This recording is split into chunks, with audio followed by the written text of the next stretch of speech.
This is the very first video in a series we created about cognitive biases. The plan is to create a dedicated video about the most common biases to help you understand what they are and how to utilize that knowledge. And we're starting right now. Cognitive biases are systematic errors in thinking that lead us to hold favorable or unfavorable attitude or belief. These beliefs could relate either to ourselves, to other people, to other groups, or to things we do that lead us to act in a certain way. These behaviors are completely automatic.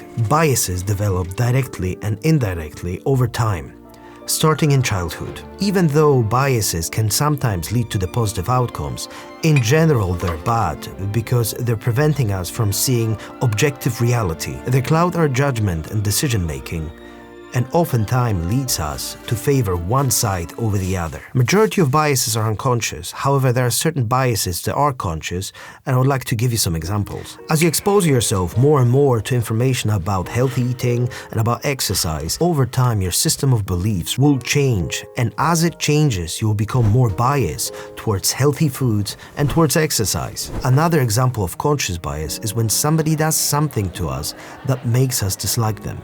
As a result of that, we create a negative bias against that person.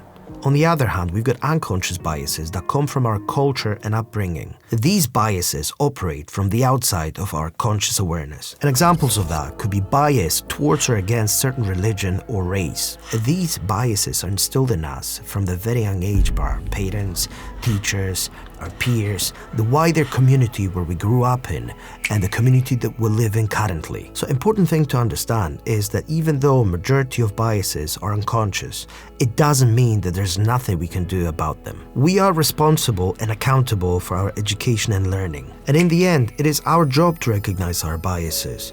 And we have to learn how to become more flexible in the way we think. It's also important to remember that it will take some time before we'll be able to recognize our biases, and will take even longer time for us to take some active steps to mitigate the negative impact they have on the way we see the reality.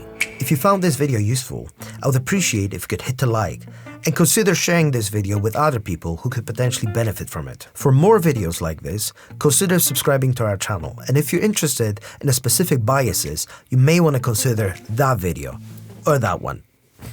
Signing off.